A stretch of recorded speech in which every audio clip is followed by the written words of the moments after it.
qisadii malaayiinku ooysay qalbigii wax caashiqay ciilkiisa bal ila arag.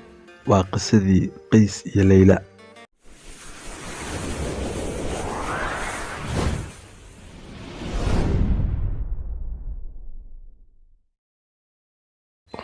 qisadani waa tii ugu la yaabka badneed ee dunida ka dhacday. malaayiin mucaashiqiina ayay ka oohisay Qays iyo Layla. buuraha, badaha iyo webiyaduba waa ka markhaati jacaylkooda. waxay dhacday qisadani xilligii boqorkii Cabdimaalik bin Marwaan ee dowladdii Umayyiyiinta. waa mucaashiqii Qays bin Malawax. wuxuu dhashay 440kii hijriga.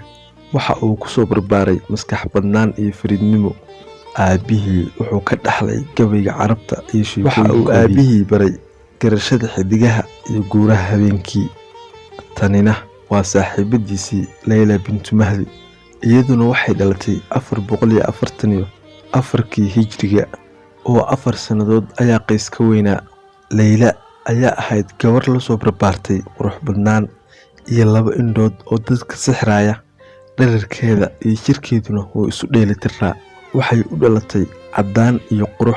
Qays iyo Layla waxay ahaayeen 2 caruur ah oo ay isu keentay qaraabadu, oo xagga nasabka waxay ahaayeen ilmo adeer oo ariga ay u raaci jireen ehelkooda. sidaa kamaysan suulin ilaa ay ka waaweynaadaan oo Layla ka xijaabatay oo ka hagoogatay Qays sida islaamku farayo, taasoo kicisay jacaylkii iyo uhilowgii uu Qays u qabay Layla. isagoo arki waayey yaraantiisii wuxuu arki jiray waa Layla oo aan hogoognayne ama aan xijaabnayn. markaas ayuu isagoo calacalay sida tan yiri, Laylaay ma waad weynaatayo, waa adigaan xijaab isku waabayee waafiyaha jirkiyo waaxyaha qurxoon waad iiga dadoo waayaha dhulkan wada joognay baan weli sii arkaa waqtigii tegiyo waagaan yarayn. allow yaa wareeg dib u waaciyo ina geeyo waab iyo webigii iyo waadigii webiyada badnaa. markii la ogaaday jacaylka Qays iyo Layla u dhexeeya, runtii labadooda waa la kala fogeeyey oo Qays ayaa loo diiday inuu yimaado Layla agteeda.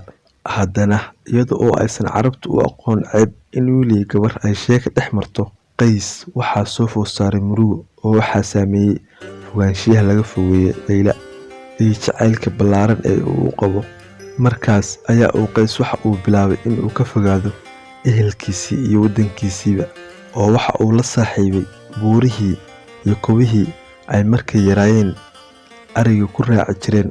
isagoo xusaya maalmahay soo korayeen ee carruurta ahaayeen ayuu sida tan yiri, Laylaay baraaraha baradaad ku dhalatiyo beledkii Samaaye barigaynu joognee aan wada barbaarnee kaa bogan lahaayee kaymaha bannaaniyo aan baylaa joognee waxba yaan baroortiyo booliyowga ii yimi nafta aan la biimayn.